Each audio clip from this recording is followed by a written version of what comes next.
नमस्कार किसान भाइयों।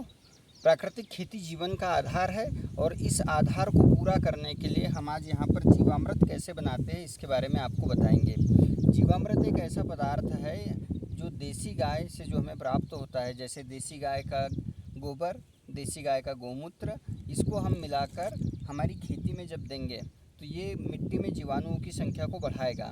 वर्तमान समय में मिट्टी में जीवाणुओं की संख्या बहुत कम हो चुकी है।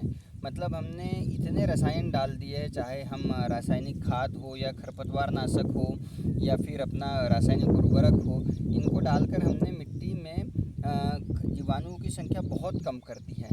तो अब वो जीवाणु कहाँ से वापस आएंगे? मिट्टी में कोई भी किसान अभी जैविक खाद तो डाल नहीं रहा है, तो एक आसान सी पद्धति है जिसको हम लगातार यदि हमारी खेती में उपयोग करते हैं तो ये हमारी खेती को बहुत अच्छा बना देगा।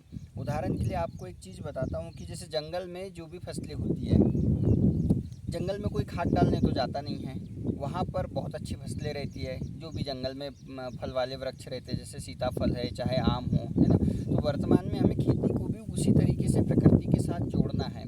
हम प्रकृति के विरुद्ध नहीं जा सकते हैं, है ना। कोई यदि जीव है मिट्टी में तो कुछ काम के भी है, कुछ बेकार भी है। तो जो नुकसान वाले हैं केवल उन्हीं को हम ख़त्म करें।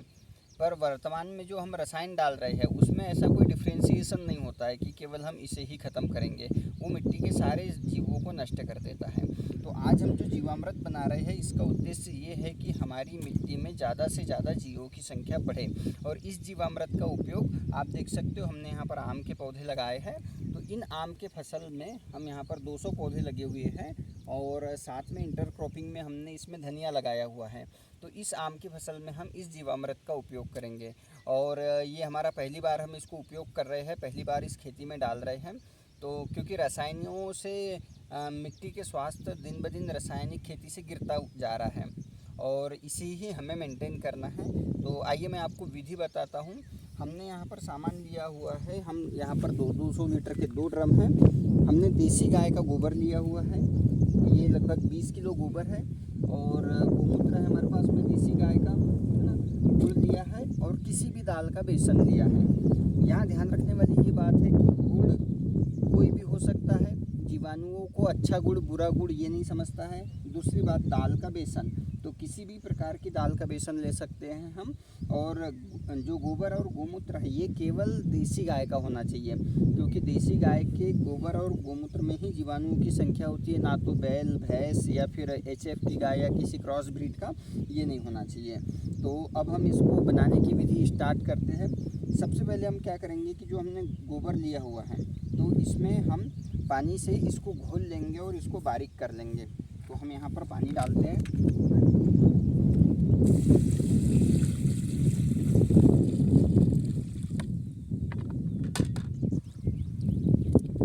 ये अच्छी तरीके से इसको बारीक कर लेना है हमको।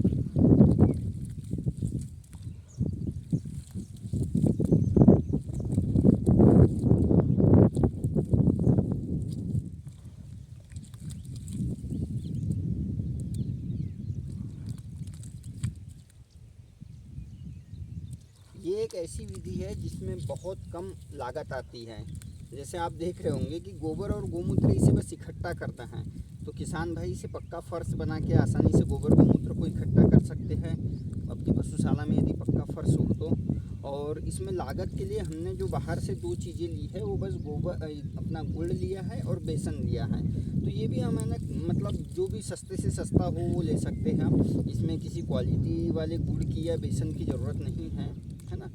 और बस थोड़ी सी मेहनत है, और यदि थोड़ी सी मेहनत हम कर लेते हैं, है ना, तो हमें बहुत ज़्यादा झंझट की ज़रूरत नहीं है। आज देखेंगे हम कि दिन ब दिन खेती में लागत बढ़ रही है और रसायनों का इतना प्रयोग हो रहा है, तो किसान पूर्णतः मार्केट में डिपेंड है व्यापार के लिए। हर एक चीज़ बाज़ार से खरीद के ला रहा है। जब किसान भाई हर चीज़ बाज़ार से खरीद के लाएंगे तो फिर प्रॉफिट कहाँ से होगा, है ना।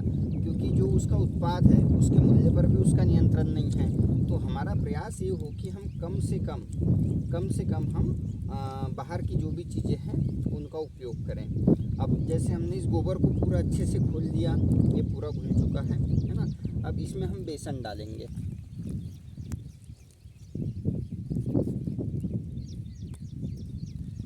बेसन क्या होता है, ये जीवाणुओं का भोजन होता है ना। इसमें प्रोटीन होता है और जीवाणुओं की वृद्धि के लिए प्रोटीन बड़ा आवश्यक होता है, बहुत जल्दी मल्टीप्लाई होती है इससे ये।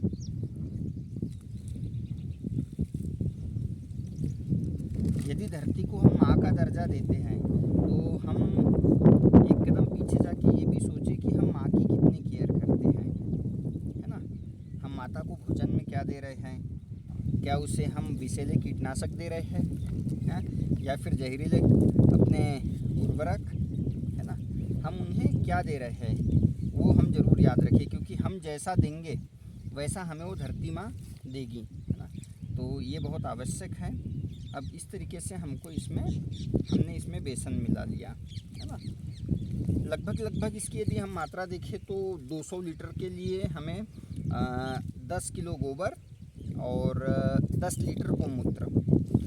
गोमूत्र की कोई उम्र नहीं होती है, कभी पुराना नहीं होता है गोमूत्र, चाहे कितना भी पुराना हो उसमें कोई दिक्कत नहीं। गोबर हमें ताज़ा लेना है, तो लगभग 1 से 2 बार का गोबर हो जाता है हमारा 10 किलो। तो 10 किलो गोबर, 10 लीटर गोमूत्र और इसमें हमें लगभग 2 किलो बेसन और 2 किलो गुड़ मिलाना है। अब ये जो सामग्री बताई इसके लिए आपको तराजू लेकर नहीं बैठना है कि फिक्स ही होना चाहिए, तो इसको आप अंदाज से डाल दीजिए। थोड़ा बहुत कम ज़्यादा होगा तो जीवों के साथ अच्छी बात यह है कि इनका कोई दुष्प्रभाव नहीं होता है ना। हमें कोई भी दुष्प्रभाव नहीं मिलेगा उसका कि हाँ यार फसलों के ऊपर कोई हानिकारक प्रभाव कर देगा है। और फिर इसको लगभग हम 1 हफ्ता से 10 दिन तक इसको रखेंगे, है ना। ये ड्रम में पूरा पानी भर देंगे और उसके बाद में इसको सिंचाई जल के माध्यम से, है ना।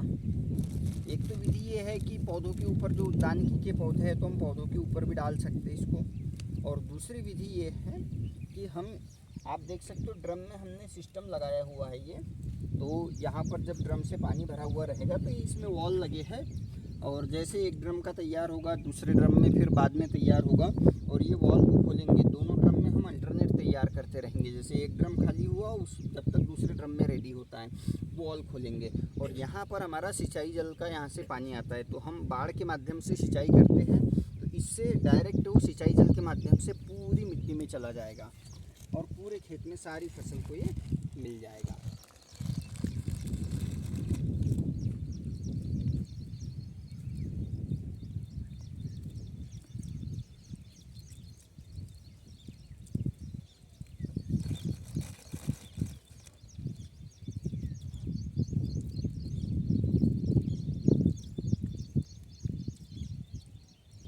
गुड़ में कार्बोहाइड्रेट होता है, ये जीवाणुओं का भोजन बहुत अच्छा होता है जीवाणुओं को और बहुत तेज़ी से इसमें जीवाणुओं की वृद्धि होती है।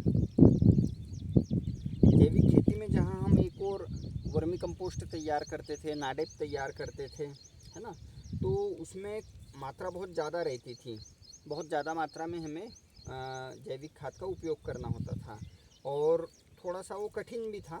तो ये बिल्कुल पूर्णतः प्राकृतिक खेती का आधार है। जैसे प्रकृति के साथ हम जितना ज़्यादा जुड़ेंगे उतना ज़्यादा प्रकृति हमें फ़ायदा देगी। और यदि हमने किसी भी पॉइंट ऑफ व्यू से सोचा कि हम सब कुछ, जैसे कीड़े हैं, तो यदि कीट को पूरा नियंत्रण कर लेंगे, सारे कीट हम ख़त्म कर देंगे तो धरती पे जीवन ही नहीं रहेगा। मिट्टी में यदि कोई जीवाणु है या कोई कीड़े हैं तो बहुत सारी चीज़ें फ़ायदे की है, कुछ नुकसान की है। पर जब हम इस पद्धति को अपनाएंगे तो ये सारे जीवाणु, इसमें बहुत प्रकार के जीवाणु तैयार होंगे और ये पूरी मिट्टी को हमारी जो है उसका स्वास्थ्य इतना अच्छा कर देंगे कि पौधा खुद सशक्त रहेगा सारी चीज़ों से लड़ने। मैं फिर से कहना चाहूँगा कि जंगल में कोई भी स्प्रे करने के लिए नहीं जाता है ना। तो ये हमारा लगभग तैयार हो चुका है, मैंने इसको पूरा मिला लिया। अब ये जो है लगभग हफ्ता 10 दिन में इसमें सारे जीवाणु बहुत अच्छे तरीके से वृद्धि कर लेंगे। अब इसको हम ये जो 200 लीटर का ड्रम है इसमें डाल देते हैं।